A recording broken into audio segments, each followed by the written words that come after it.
mean, it's fascinating to understand the inner workings.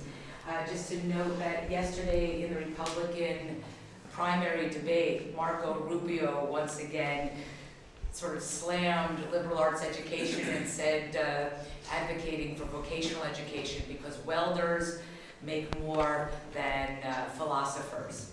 And then, there's actually, today an article came out and said, in fact, philosophy majors make more than welders. But it is part of that notion that somehow liberal arts education is absolutely, useless. So do you see, given the fact that, half the country is Republican, are there any indications within that sector, not to say the Democrats are better, but would it require an entirely new ideological consensus among self-defined Republicans, or is there any hope on that side of the country? I think the hope is with their children, not them, because Marco Rubio grew up in this consensus that there's no way he's going to want to or think his way out. It's in his interest not to. But I think it's really two things. It's younger people and it's feelings. It's the psychic life of education that's going to make the difference. So it's the pleasure of having this kind of, I don't know, for lack of a better word, a learning community, engagement with different kinds of people, and the experience of personal transformation that leads either to welding or to philosophy, but that goes one of those places entirely through the self-propulsion of the individual person in conjunction usually with his or her friends, rather than super ego figures like the parents or like political leaders. So it's a political line that has been working for them since '66, but especially since, say, 1980. And they don't have any other ideas. So that's why they're going to it. But I don't think they're convincing even their own younger folks.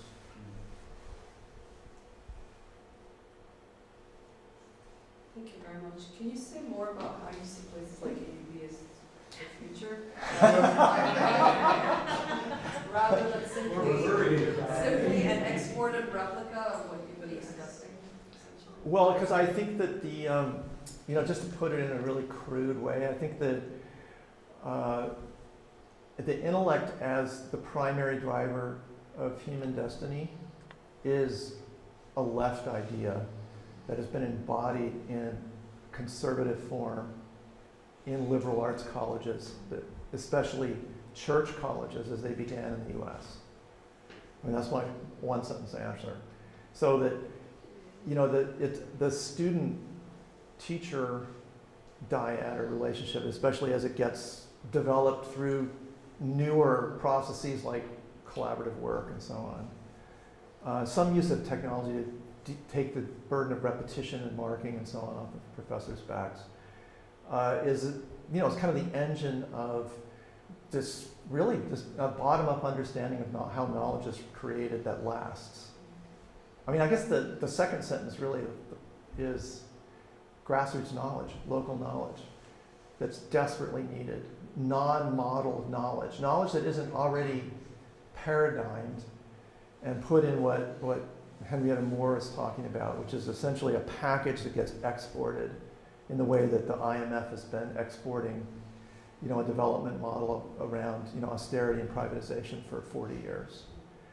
The historical period that I think we're in is we're in between paradigms. We've been stuck this way for a long time, like through most of my adult life. So it feels like, well, this is just the paradigm. But I really don't think that's true. It's failing on a number of levels in a whole range of different kinds of societies. And so for me, it's partly just a lack of confidence, which has been a deliberate strategy on their part, that's keeping us from seeing ourselves as, grassroots developers and sending this series of generations that over a career we train out with new ideas that are well beyond those of the existing society. We just don't mirror the existing society in our daily practice. And we have, to the extent that we're working in our own professional expertise and with the ideas of our students as they're coming from their own lives, we're creating, future thought and not just the replication of the past. That said, Because I can see you thinking, now he's as ideological as these neoliberal people. Well, to be more concrete, well, the other thing I was just going to say is that the smaller scale allows for participatory democracy institutionally that is very difficult in a university like ours, which had vast corporate administrations, a faculty senate that's kind of been pushed to the side and that has a formal representational model that isn't really very face-to-face and connected to anybody. It's not connected to its own people. It's not connected to the top, really. Whereas I went to Reed College, which is where some of this came from, and I gave a lecture there a couple of years ago, and my old Shakespeare professor said just matter-of-factly, well, we had a Senate meeting where we told the econ department it could not offer an above-scale salary just because the salaries are higher in econ than everyone else. We're a community, too bad, you hire the person that will come the same rate we're paying an art history professor. I thought, that's amazing. So there's still a kind of a, that's the right word, a covenant that is possible to enact even in, I don't know your situation here, but in a smaller scale place that can move things forward more easily, I think. Would you agree with that or not? Does it not feel that way? Theoretically, yes. I'm not, yeah. I think a place like AUB is just as elitist and elite as a lot of the spaces that you've been discussing in the U.S. as well. So I think that I think there is a lot of mirroring that happens in an institution like this. I know. I agree what you're saying about the grassroots aspect, but I'm not sure, even if that was part of the sort of the genesis of a place like this, I'm not sure that's what's actually happening nowadays. Yeah, it's true because especially in economically or politically embattled places, elitism is a cushion that places that can claim it always fall back on. Yeah, I think that's a short-term strategy that doesn't really work in the long run. And here, you would need the support of the surrounding society to continue to operate. In the same way, I went to Loyola High School in sort of now called inner city of Los Angeles, and there was an open relation between the high school and the community that was very poor and very endangered in all sorts of ways, and not destined to go to that high school because of the use our sports fields, use our students as tutors, bring your kids over on Sunday afternoons kind of exchange. So I don't think that just going after wealthy donors and emphasizing the superior nature of your students, you can do that with certain audiences, but I think it's just one of about 8 other strategies, and the other 7 are going to probably work better overall. I think that's a discussion that has to be had at places like this. Yeah. Just one other, sorry to talk so much about this. The university that's a little bit similar to this one that I know the best is Boğaziçi University in Istanbul, which because of the AKP in part, now has a much more diverse student body in terms of religious affiliation and economic background than it did when I first gave a lecture there in 1996. It's really changed. And they're now finally realizing that this is an asset for them, that they have Kurdish women in their classes wearing headscarves, which is still technically illegal there compared to who was in their classrooms 20 years ago. It's like selling diversity, but it's a better place, my colleagues there tell me. And, it's just like one sort of step towards making this larger social impact there. Yes? This is kind of a comment, but it follows on this discussion of this school. Maybe you can comment on it. I came back to academia. I practiced law for 5 years, but before that I had studied philosophy at a Jesuit school, Boston College, that had a very particular and good Catholic identity that informed it. When I came to AUB and looking at all the issues that I've seen in the past 5 or 6 years, I think the central problem of this institution is we have a board of trustees in the United States, and they're simply telling people to come over here and compete in the game of a big American research universities, and we don't have nearly that budget. And there's problems with the context of working in the Middle East and how that fits into playing the big research university game. So I see the big research university game as kind of destructive of the good things that this school to some extent represents. And it's a very quantitative and ultimately STEM-driven game of producing research published in a small amount of journals, etc. Yeah, very well put. I completely agree. I mean, STEM is a big money game that only a few players can play anywhere. I mean, it's very concentrated in the UK as well. But this institution feels forced to do that, or they're making a choice to do that. Well, I mean, one possibility for making that work is to niche really precisely. You know, the way that Denmark went into, hearing aid technology as opposed to all medical devices, that kind of thing. So there may be areas that are also regionally specific that could really work. But generally speaking, I think it has to be, human capital. It has to be brains over money, or it's just a recipe for failure. So, following up on that, my perception, certainly coming out of the University of California, seeing the situation in other places, and I think is that here, regents and trustees are inherently problematic. When they are put into positions of decision-making power because of their corporate, non-intellectual, non-academic success for the most part, and then are, inherently drawn towards business models that are, stuck in this kind of cesspool of circling around the ball.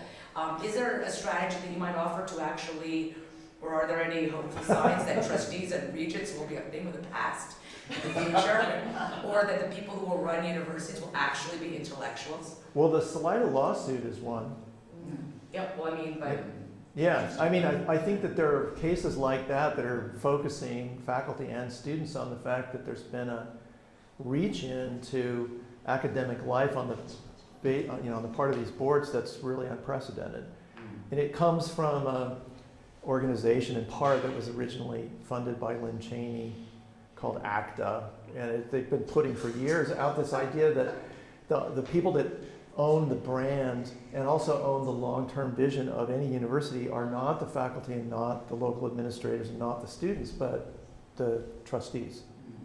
And they've gotten some recent victories. I mean, they got Margaret Spellings to be the head of the University of North Carolina system. They got a person opposed against faculty sentiment at the head of the University of Iowa. So but this is the thing about them. They've been working on this for 30, 40 years, and ACTA's been working for 15 years, and no one, American Council of Trustees and Alumni, no one's ever heard that phrase. They work in total obscurity. They have private back channel money. They have a website. They have interns that have been trained at summer camps that are run by other donors.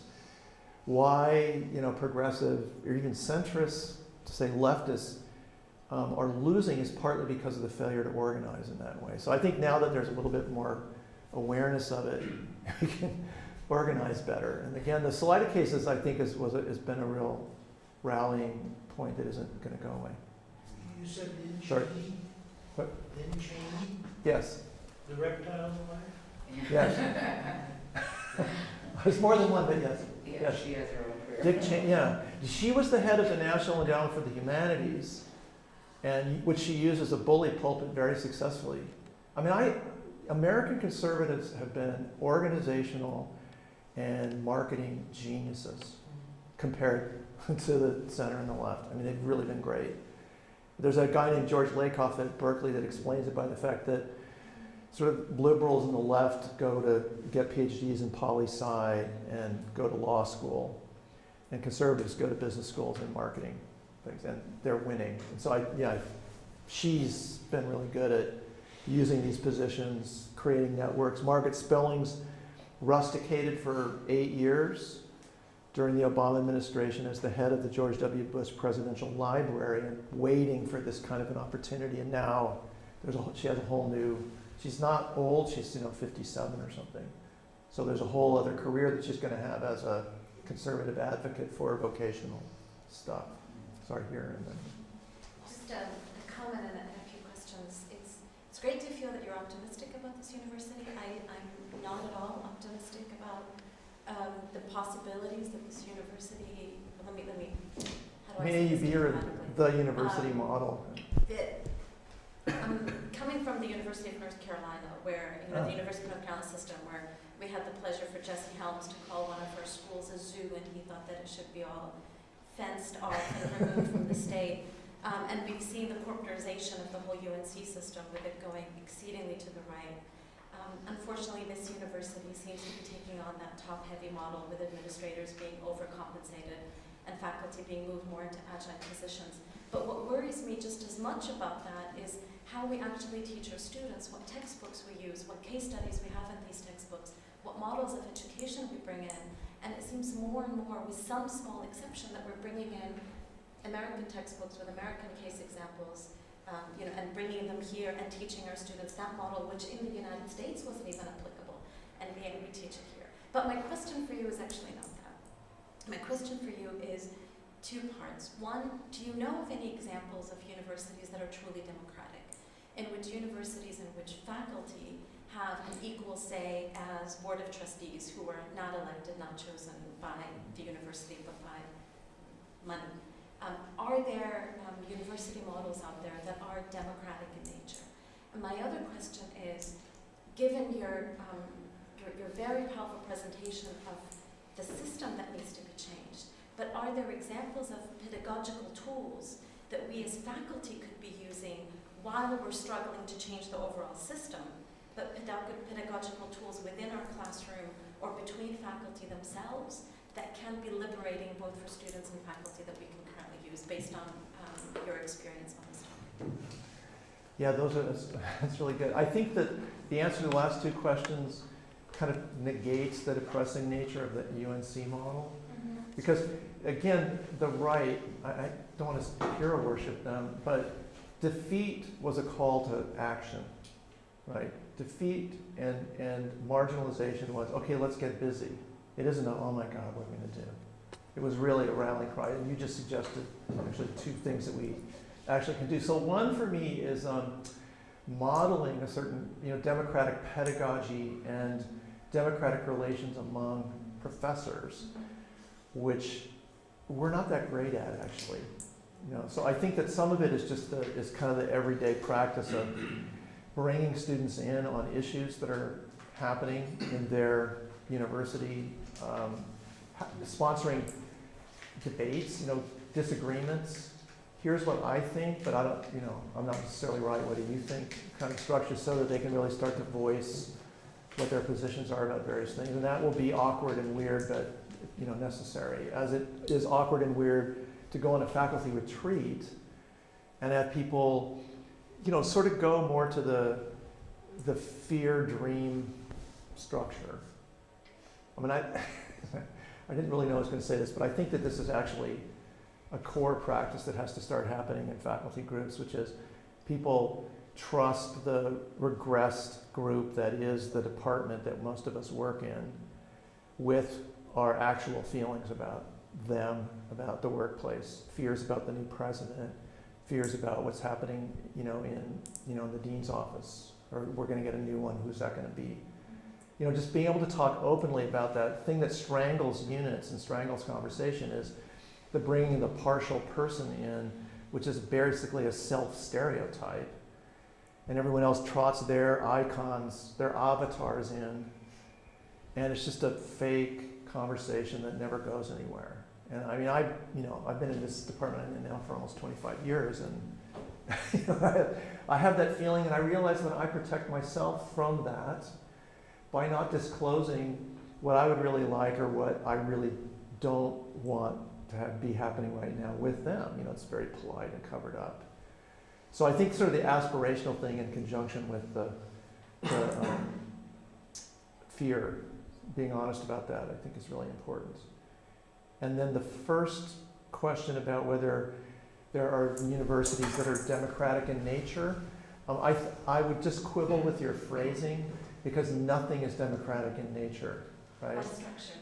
Yeah, no, there's no really democratic structure. There are some places like Reed, there are liberal arts colleges where there are stronger faculty bodies in relation to presidents who then use their faculty often with and against the board of trustees. And where the trustees see the faculty as really being central to the university mission in a way that I don't think is really the case in our university, where we're just kind of other types of hired employees. What makes it democratic is never the nature of the structure, it's the struggle, right? I mean, it's just the active participation on a daily basis. And most of us, because of the stuff I was talking about a second ago, have withdrawn into enclaves and into more pleasurable spaces. The pleasure dome of the research, which is so much more fun than hassling about, you know, a grant that you didn't get, or a match that your dean said, you know, he would have and he doesn't have, et cetera. That's horrible. And yet it's really necessary in a way that we've, you know, those of us who are tenured track or tenured have been able to exempt ourselves from the past. So I think it's just, you know, saying, okay, being professional now is being political in our institutions. Doesn't mean we're going to be sectarian, divisive, and ideologize everything. It means the opposite, that we're going to create a, you know, listening community. I mean, we're going to create an actual body that can have real conversations and then exert real influence as a result of that. Okay, here and then there. I know Greg has his hand up for a minute, so I'm not going to ask my question. He Okay. has. But I will say that when you first said the name of Lynn Cheney's organization, I misheard it as ACT UP. Yeah. Which maybe is a comment about right appropriation of Yes. many things. But Yes. I'll not comment more until Greg says. Yeah, it's an important point. That could actually be a much more interesting conversation than Rob's going to be. I actually heard it as active as well. I wanted to know if you could talk a little bit about K-12 education, because we see so many of the same things you're talking about.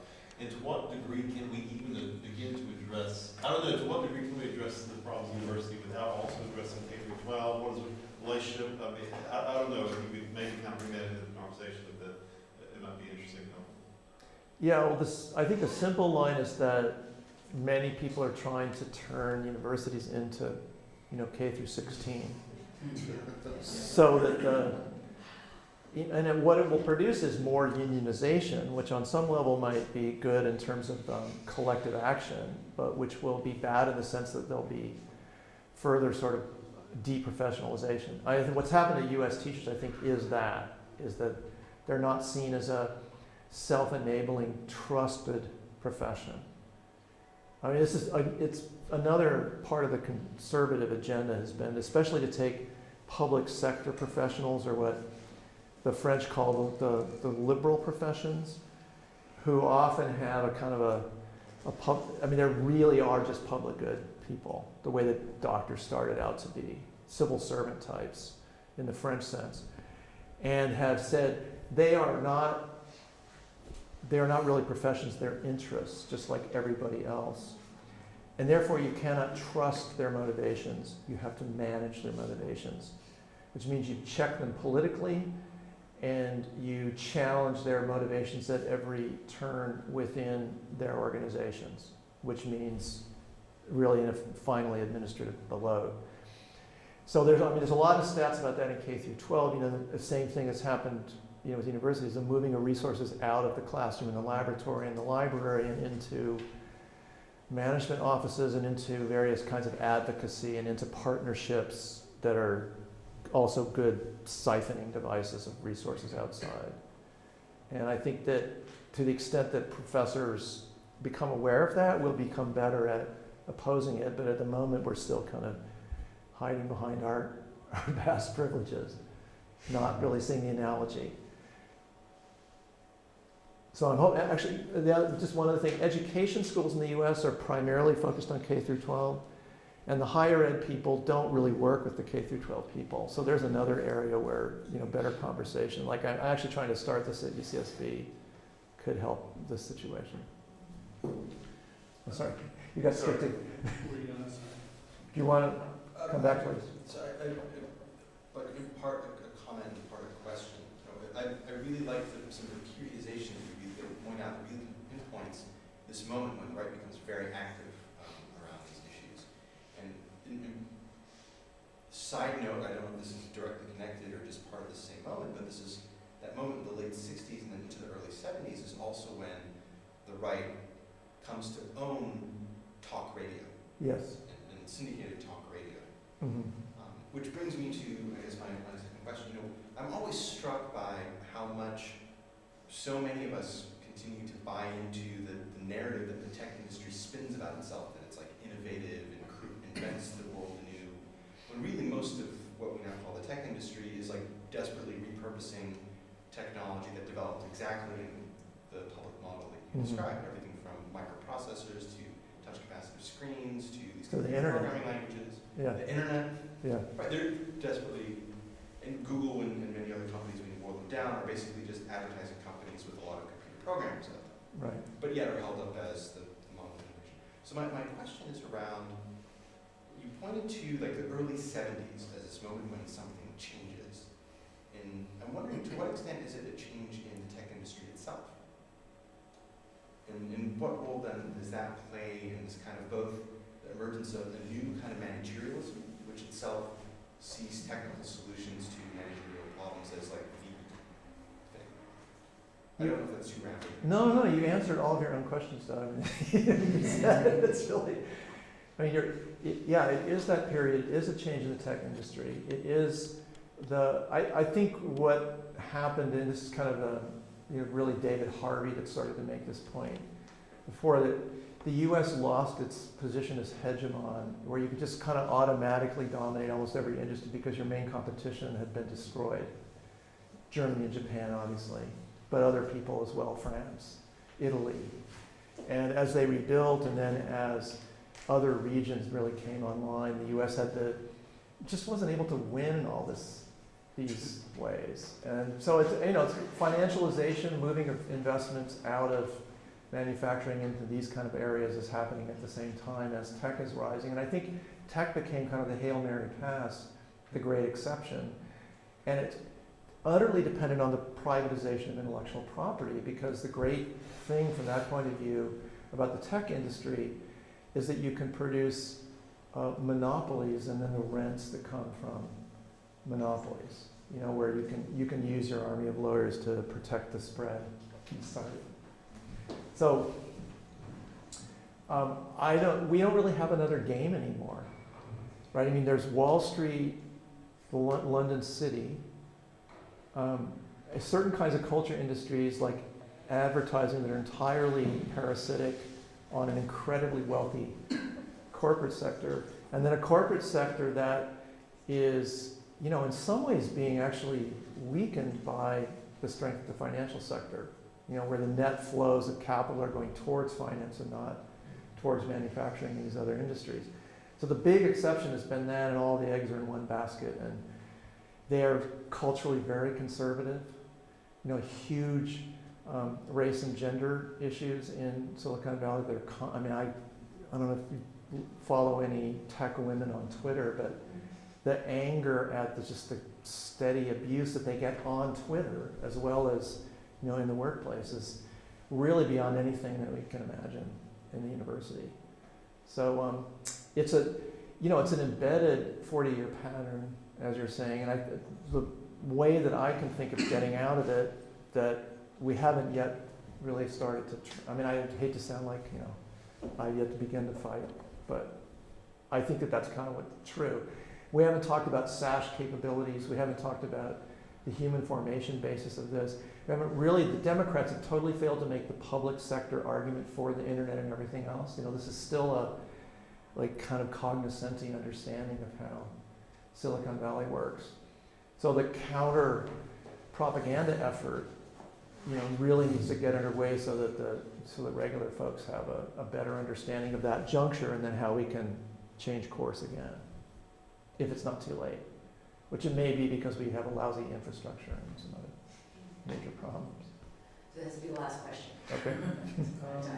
My question is a bit related to this. The issue of the structure in industry or in manufacturing, or sort of in industries generally. There was a book that came out, I think, maybe 10, 15 years ago, The New Work Order. Mm-hmm. I know one author, Jim G, the other person I don't remember, but Jim G's a learning theorist, and in there they discuss the relationship between the sort of the decreasing hierarchy within industry. So you've got designers, and you've got those that are making use of the designed tools. So they discuss that in relation to education and the sort of the move to teach to relevance. So if you're teaching to relevance for the workplace, basically what you need is designers. People that will understand the principles for designing whatever technological devices you need for it, and those that will make use of them. So I was wondering where you would fit that in your scheme. Is it in a sense that change in the workplace and its structure is in a sense almost an axiom? This is happening, and it would drive changes in curricula in higher education, for example. So where does that idea fit in your... The design idea. The fact that the workplace is changing to be less pyramidal than traditional industry, and much flatter, much fewer levels in the hierarchy, and that middle is what tended to, if you're teaching to relevance, the middle layers need people that will understand what's going on. If you're teaching to relevance and you assume that it's much flatter, then you don't need many people that know conceptually what they're doing. They need to just use tools, and then you need a very small elite that will design them. I did to say history is with us, not against us. Because the kind of creativity that could actually produce broader-based development than we're seeing right now comes from abilities that are widely rather than narrowly distributed in the population. But they can only be enacted in that kind of a flatter context. To the extent that universities, and this is a big problem in France, I spent a lot of time, are at their various kinds of grandes écoles are mostly training people to become the chiefs in hierarchies. They're essentially dysfunctionalizing their managerial elites for actually dealing with the whole society. Societies that on the other end can do bricolage and cross-cultural negotiation. You think in many ways that Lebanon is an example where maybe people despair about the state of the political system at any given point, and yet there are skills here that I think are unimaginable in a place like California at the moment. Where it's, two people decided the entire University of California's budget for the next 3 years. Our president and the governor of California, and nobody else was invited to the table. Whereas in pluralist communities and ones that have seen the effects of not negotiating, you can get negotiational capabilities which are the same as these design capabilities.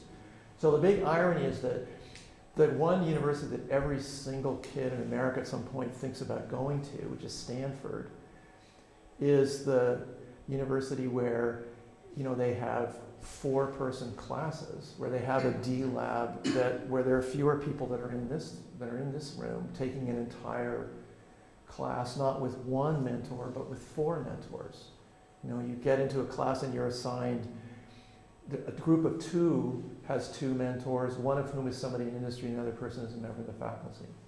It's like customized kind of education that we're kind of on the historical cusp of trying to figure out how to scale up. And those of us who are doing that, taking that kind of quality and expanding it are, with history and not against it. And what you said about talk radio is an example of that. We're elite-oriented, and conservatives in the US were grassroots-oriented, so every lousy radio station in every crap town in America had somebody that got interested in taking it over, and they didn't know how to run a board, and they learned how to run the board, and they invited their mom to come in and talk, and they developed this network that has completely changed public reality in America. So I think this is the historical moment where it's going to shift in the other direction, but with the same kinds of democratic structures that they mastered against us. Okay, well, join me in thanking Chris. Those were great questions. Thank you for staying. Really appreciate it.